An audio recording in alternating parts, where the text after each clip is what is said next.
बहुत समय पूर्व जब राक्षसों और दानवों का अंत हुआ तब पृथ्वी पर सड़ांध और अंधकार छा गया। सृष्टि असंतुलित हो चुकी थी।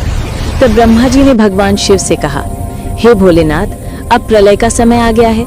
इस दुर्गंधित पृथ्वी को शुद्ध करना आवश्यक है। महादेव ने उत्तर दिया, हे ब्रह्मा, 7 दिन बाद मैं अपनी तीसरी नेत्र की ज्वाला से प्रलय प्रारंभ करूंगा। इसी बीच राजा सत्यव्रत यानी सत्य भारत एक दिन नदी में स्नान करते हुए सूर्य देव को जल अर्पित कर रहे थे। तभी उनके हाथों में एक छोटी सी मछली आ गई। मछली बोली, हे राजन, मुझे जल में मत छोड़िए, वहां बड़े जीव मुझे खा जाएंगे। राजा ने दया से उसे अपने कमंडल में रखा, फिर महल ले गए। परंतु कुछ ही समय में वो मछली बढ़ती गई। गड्ढा छोटा पड़ा, सरोवर छोटा पड़ा, यहाँ तक कि समंदर में भी उसका विराट रूप समा न सका। राजा चकित हुए, हे दिव्य मीन, आप कोई साधारण जीव नहीं है, कृपया अपना स्वरूप बताइए।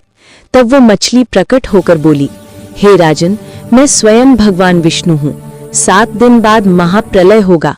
तुम सप्त ऋषियों और सृष्टि के सभी बीजों को एकत्र करो। जब सारा जगत जल में डूब जाएगा तब मैं मत्स्यावतार रूप में तुम्हारी नौका का मार्गदर्शन करूंगा। मैं तुम्हें प्रलय से पार ले जाऊंगा और जब ब्रह्मा की रात्रि समाप्त होगी तब नई सृष्टि का उदय होगा। राजा ने श्रद्धा से प्रणाम किया और भगवान के आदेश का पालन किया। 7वें दिन प्रलय आरंभ हुआ। अग्नि, जल और वायु से संसार डूब गया। तब भगवान विष्णु ने मत्स्य रूप धारण किया। सप्त ऋषियों को सत्यव्रत राजा को आशीर्वाद दिया। तब संपूर्ण सृष्टि में एक महान परिवर्तन की शुरुआत हुई। उसी समय महाकाल त्रिनेत्रधारी भगवान महेश्वर शिव ने अपना दिव्य तीसरा नेत्र खोला। नेत्र खुलते ही आकाश में अग्नि की ज्वालाएं लहराने लगी। यह महाप्रलय का 7वां दिन था। चारों ओर अग्नि की वर्षा होने लगी। आकाश में अग्नि की धाराएं बरस रही थी और पृथ्वी पर चारों दिशाओं से जल उमड़ पड़ा। पर्वत, वन, नगर सब जलमग्न हो गए। विशाल हिमालय और यहाँ तक कि ऊंचा माउंट एवरेस्ट भी इस जल में डूब गया। सभी जीव जंतु अपने प्राणों की रक्षा के लिए भागते रहे, परंतु प्रलय की लहरों से कोई नहीं बच सका। पहले से ही विकरालकाय डायनासोर पर्वत समान अपने शरीर लेकर संघर्ष कर रहे थे, किंतु वे भी इस प्रलय की प्रचंडता के आगे असहाय हो गए। सारी धरती पर केवल जल ही जल रह गया। दिशा, गगन, पर्वत, वन सब डूब गए। यह महाप्रलय 12 वर्षों तक लगातार चलता रहा। आकाश से निरंतर वर्षा होती रही।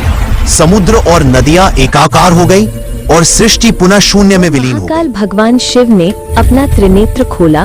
उसी क्षण संपूर्ण सृष्टि जलमग्न हो गई। चारों दिशाओं से जल का सैलाब उमड़ पड़ा। पर्वत, वन, नगर सब डूब गए।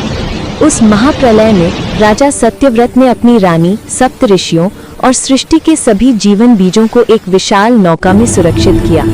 वो नौका प्रलय के अथाह समुद्र में धीरे धीरे तैरने लगी। तभी प्रचंड लहरों के बीच नागराज वासुकी प्रकट हुए। उन्होंने अपनी विशाल पूंछ से उस नौका को बांध लिया।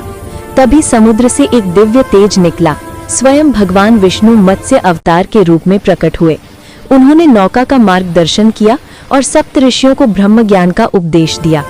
12 वर्षों तक निरंतर वर्षा होती रही और भगवान विष्णु मत्स्य रूप में उस नौका को सुरक्षित दिशा देते रहे। फिर अचानक समुद्र में एक विकराल दैत्य हयग्रीव प्रकट हुआ। वो अत्यंत बलशाली था और उसने वेदों को चुरा लिया था। उसने आकाश में भयंकर गर्जना की और प्रलय के बीच युद्ध छेड़ दिया। समुद्र की लहरें उठने लगी, बिजली चमकी और आकाश में भयानक संग्राम प्रारंभ हुआ। भगवान विष्णु ने अपने मत्स्य रूप में उस दैत्य से भीषण युद्ध किया। जल में बिजली की चमक के समान उनके शल्क दमक रहे थे। दोनों के प्रहारों से समुद्र उफन उठा। अंततः भगवान विष्णु ने अपने दिव्य शंख चक्र से उस दैत्य का वध कर दिया और वेदों की रक्षा की। जब प्रलय का अंत हुआ, बादल छट गए, सूर्य ने फिर से अपनी किरणें बिखेरी। विष्णु भगवान ने सृष्टि को पुनः आरंभ करने का वरदान दिया। राजा सत्यव्रत और उनकी रानी ने उसी नौका से नई भूमि पर पदार्पण किया। वहीं से मानव जाति की नई शुरुआत हुई और सत्यव्रत राजा आगे चलकर मनु कहलाए, जो इस युग के प्रथम मानव निर्माता बने। महाप्रलय और नई सृष्टि का अध्याय भवानी के साथ। सृष्टि के अंत समय में जब महाप्रलय की लहरें पर्वतों और नगरों को निगल रही थी, तब पांचों दिव्य योद्धा कोबरा लल्ला, लालरा, दुद्धा, ज्वाला और भुजंगना अपनी तपस्या में लीन थे। कोबरा लल्ला समुद्र के बीचों बीच स्थिर था। लालरा, दुद्धा और ज्वाला मंगल ग्रह पर दिव्य पर्वत पर ध्यान में लीन थे। भुजंगना भी अपनी प्रचंड तप शक्ति से सृष्टि के संतुलन को बनाए रखे हुए थे। भगवान शिव ने समुद्र में तपस्या करता कोबरा लल्ला देखा और प्रसन्न हुए। उन्होंने कहा, तू सदा सृष्टि की शक्ति का संरक्षक रहेगा। अब से तू किंग कोबरा कहलाएगा और तेरे पास अद्भुत सेना होगी। भगवान विष्णु ने लालरा को वरदान दिया कि तू किसी भी रूप में प्रकट हो सकेगा। तू सबसे बुद्धिमान और शक्तिशाली विद्वान रहेगा। मुकाबले में कोई तुझसे नहीं जीत सकेगा। तब ब्रह्मा जी ने दुद्धा, ज्वाला और भुजंगना को मंगल पर्वत पर वरदान दिया, तुम्हें अदृश्य शक्तियां प्राप्त होंगी। तूफान मारने और सृष्टि की रक्षा करने की शक्ति तुम्हें मिलेगी। कोई तुम्हारे सामने नहीं टिक पाएगा। तीनों और कोबरा लालरा अब दिव्य तेजस्वी बन गए। उनकी उपस्थिति से प्रलय की लहरें और आकाश की बिजली भी और अधिक विकराल और भव्य दिखाई दे रही थी। संसार के जंगल में भवानी से मिलना। महाप्रलय के समाप्त होने के बाद पांचों योद्धा संसार के जंगलों की ओर प्रस्थान किए, जहां वे दिव्य पुरुष भवानी से मिलने गए। भवानी ने उन्हें अपने दिव्य प्रकाश से स्वागत किया और कहा, तुम सब ने अपने तप और भक्ति से सृष्टि को नई दिशा दी। अब तुम्हें इसका संरक्षण करना होगा। तीनों योद्धा और कोबरा लालरा ने भवानी को प्रणाम किया। इस मिलन के बाद सृष्टि में नई मानवता का बीज अंकित हुआ। मनु और शत्रुपा ने अपने सम्मिलन से नए मनुष्यों को जन्म देने लगे। ये मनुष्य गुणवान, धर्मात्मा और सृष्टि के नियमों का पालन करने वाले थे।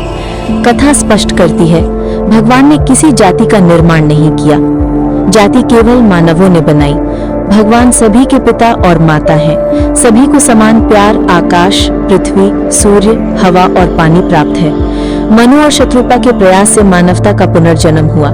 इसके बाद कई महान राजा जन्मे, जैसे दक्ष और अन्य महान शासक, जिन्होंने धर्म, न्याय और समानता का प्रचार किया। जातिवाद और समानता का संदेश। यह अध्याय स्पष्ट संदेश देता है, भगवान ने सभी मनुष्यों को समान रूप से बनाया। आकाश, हवा, पानी, सूर्य की किरण और पृथ्वी सबके लिए समान है। भेद और जातिवाद केवल मानव ने फैलाया। सृष्टि में सबका अधिकार समान है। इस प्रकार महाप्रलय ने सब कुछ मिटा दिया, लेकिन तपस्या, भक्ति और दिव्यता ने नई सृष्टि और नैतिकता का मार्ग दिखाया। तीनों दिव्य योद्धा कोबरा लल्ला, लालरा, दुद्धा, ज्वाला और भुजंगना सृष्टि के संतुलन के रक्षक बने। मनु और शत्रुपा ने मानव जाति का पुनरुत्थान किया।